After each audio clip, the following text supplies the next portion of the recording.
মহাসচিব এবং একটি বিদ্যালয়ের প্রধান শিক্ষক। আমার বিদ্যালয়ের নাম হযরত শাহজালাল বেসরকারি প্রাথমিক বিদ্যালয়। বিদ্যালয়টা 2005 সাল থেকে প্রতিষ্ঠিত হয়ে অদ্যাবধি পর্যন্ত চলমান রয়েছে। আমি আপনার মাধ্যমে একটা মেসেজ দিতে চাচ্ছি।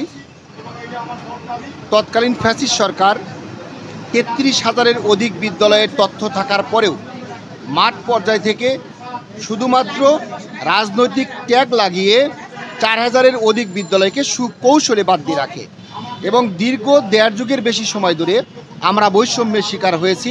বৈষম্যের শিকার হওয়ার পরে আমরা 2016 সাল থেকে অদ্যাবধি পর্যন্ত তৎকালীন ফ্যাসিস্ট সরকারের সময়েও আমরা বিভিন্ন আন্দোলন, কর্মসূচি, মানববন্ধন, স্মারকলিপি প্রদান করেছি, কিন্তু তৎকালীন ফ্যাসিস্ট সরকারের কোনো সুদৃষ্টি আমরা পাইনি। কিন্তু ইন দ্য মিড টাইমের গভর্নমেন্টের কাছে আমাদের আশা ভরসা এবং আমরা বিশ্বাস করি এই বৈষম্য নিরসনে সরকার অবশ্যই কাজ করবে। এই জন্য আমরা আবার এক বুক আশা নিয়ে 5 আগস্টের পর থেকে আবারও বিভিন্ন কর্মসূচি দিয়েছি এবং শান্তিপূর্ণ কর্মসূচির মাধ্যমে আমরা 3রা ফেব্রুয়ারি মাননীয় প্রধান উপদেষ্টার কার্যালয় থেকে আমাদের বিদ্যালয়গুলোর ব্যাপারে সুনির্দিষ্ট একটা মতামত প্রেরণ করার জন্য একটা চিঠি মন্ত্রণালয়কে অবহিত করা হয়। কিন্তু মন্ত্রণালয়ে আগের যে সমস্ত সচিব মহোদয়রা ছিল তাদের মধ্যে 2-1 জন সচিব থাকার কারণে আবারও তারা তাদের মন গড়া কিছু উত্তর, বানোয়াট কিছু উত্তর তাদেরকে প্রেরণ করে, যার কারণে আমরা আবারও জাতীয় প্রেস ক্লাবের সামনে অবস্থান নিয়েছি এবং অবস্থান নেওয়ার পরে আমাদের আন্দোলনের ফলশ্রুতিতে আমরা ফার্স্ট অ্যাডভাইজারের একান্ত সহকারী সচিব সাব্বির আহমদ স্যারের সাথে ফিজিক্যালি মিট করেছি এবং আমরা আমাদের দাবির কথা তুলে ধরেছি, স্মারকলিপি দিয়েছিলাম, যার ফলশ্রুতিতে মাননীয় প্রধান উপদেষ্টার কার্যালয় থেকে আমাদের এই বিদ্যালয়গুলোকে সঠিক একটা পরিসংখ্যান নেওয়ার জন্য একটি কনসালটেশন কমিটি গঠন করে দেওয়া হয়। এই কনসালটেশন কমিটি সারা বাংলাদেশের কমপক্ষে 11টা জেলা থেকে আমাদের বিদ্যালয়গুলোর বিভিন্ন ডিজিএফআই, এনএসআই, গোয়েন্দা সংস্থা এবং তাদের মতো করে রুট লেভেল থেকে তথ্যগুলো ডাটা কালেক্ট করে তারা নিশ্চিত হয়েছেন যে আমাদের দাবি যৌক্তিক এবং আমাদের বিদ্যালয়গুলো চলমান, আমরা বঞ্চিত হয়েছি, আমরা বৈষম্যের শিকার হয়েছি। যারই ফলশ্রুতিতে তারা সুন্দর করে একটি প্রতিবেদন প্রেরণ করেছে এবং সেই প্রতিবেদনে তারা উল্লেখ করেছে অনধিক 5,000 বেসরকারি প্রাথমিক বিদ্যালয়কে দ্রুত সময়ের মধ্যে যেন জাতীয়করণ করা হয়।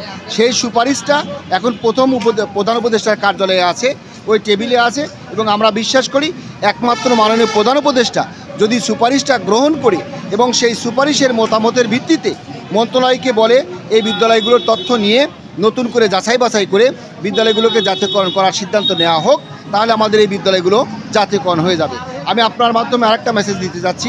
এই বিদ্যালয়গুলোর সাথে প্রায় 20,000-এর অধিক শিক্ষক পরিবার দীর্ঘদিন যাবৎ 1.5 যুগে বেশি সময় ধরে অভুক্ত থেকে উইদাউট স্যালারিতে প্রাথমিক শিক্ষার মানকে উন্নয়ন করার জন্য যথেষ্ট ভূমিকা পালন করে আসছে।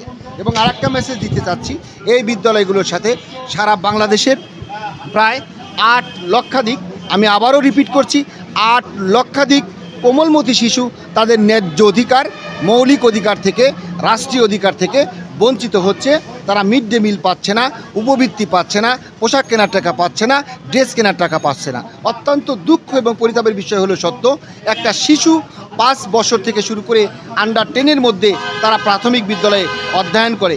সেই শিশু, কোমলমতি শিশু, আমার পার্শ্ববর্তী স্কুল 3 কিলোমিটারের দূরত্ব যে স্কুলে আছে সরকারি স্কুল, সেই স্কুলের একজন শিশু যখন বছরের শুরুতে সরকারের কাছ থেকে ব্যাগ কেনার টাকা পায়, ড্রেস কেনার টাকা পায়, মাসে মাসে উপবৃত্তি পায়, অথচ আমার পার্শ্ববর্তী স্কুল, আমার স্কুলে একজন শিক্ষার্থী অধ্যয়ন করে শুধুমাত্র বেসরকারি প্রাথমিক বিদ্যালয়ে অধ্যয়ন করায়, এই অপরাধে তাকে এই সমস্ত প্রকার তার মৌলিক শিশু অধিকার থেকে বঞ্চিত করে রাখা হচ্ছে। এই যে বৈষম্য, এই বৈষম্যের নিরসন হবে, আমরা এক বুক আশা নিয়ে এখানে এসেছি। আমরা বিশ্বাস করি এই ছাত্র জনতার অভ্যুত্থানের মাধ্যমে ফ্যাসিস্ট সরকারের ফ্যাসিজমের হাত থেকে বাংলাদেশ যেমন নতুন করে নতুন উদ্যমে উজ্জীবিত হয়েছে, আমরাও বিশ্বাস করি আমাদের দাবিটাও অবশ্যই মেনে নেওয়া হবে। এবং আমি আপনাদের মাধ্যমে মাননীয় প্রধান উপদেষ্টার দরবারে করজোরে অনুরোধ করছি, 20,000 অভুক্ত শিক্ষক পরিবারের দুবেলা দুমুঠো ডাল ভাতের ব্যবস্থা করে দেবেন। এবং বিশেষ করে আমি একজন শিক্ষক অ্যাজ এ টিচার হিসেবে আমি যেন আপনার কাছে ইন্ট্রোডিউস করতে পারি। আমি নিজেকে যখন সেলফ ইন্ট্রোডিউস করি তখন নিজের অনেক কষ্ট হয়। যখন আমি বলি নন গভর্নমেন্ট প্রাইমারি স্কুলের হেড টিচার, তখন আমার পার্শ্ববর্তী যে সমস্ত গভর্নমেন্ট স্কুলের হেড টিচারগুলো আছে তারা মুখ কুঁচকে নিয়ে, মুখ কালো করে নিয়ে আমার কাছ থেকে চোখ ফিরিয়ে অন্যদিকে নিয়ে যায়। এই লজ্জার জন্য আমাকে সবচেয়ে বেশি কষ্ট এবং ভোগান্তিতে হয়। একটা সরকারি স্কুলের একজন শিক্ষকের যে কোয়ালিফিকেশন আছে তার চাইতে আমাদের বেসরকারি প্রাথমিক বিদ্যালয়ের বর্তমান যে শিক্ষকগুলো আছে তাদের কোয়ালিফিকেশন অনেক ভালো বলে আমি বিশ্বাস করি। আমি পাস কোর্সে ডিগ্রি কমপ্লিট করেছি 2003 সালে। আমার অনেক শিক্ষক আছে যারা মাস্টার্স কমপ্লিট করে এখনও মাস্টার্স অধ্যয়ন করতেছে, কেউ লতে অধ্যয়ন করতেছে।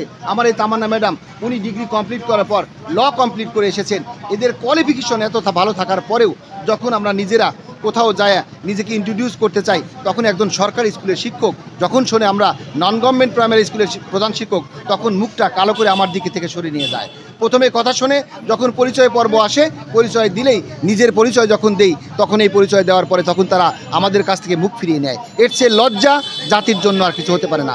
আমরা শিক্ষক অ্যাজ এ টিচার, আমি চাচ্ছি গভর্নমেন্টের কাছে আমার বেতন লাগবে না, আমার স্যালারি লাগবে না, আমার কিচ্ছু লাগবে না। শুধুমাত্র আমাকে একজন রাষ্ট্রে যেন আমি একজন স্বাধীন নাগরিক হিসেবে নিজেকে একজন শিক্ষক হিসেবে পরিচয় দিতে পারি, বুক ফুলিয়ে যেন বলতে পারি যে আমি একটা সরকারি স্কুলের প্রধান শিক্ষক, আমার স্যালারির প্রয়োজন নাই। আমি আবারও বলছি, আমার স্যালারির প্রয়োজন নাই।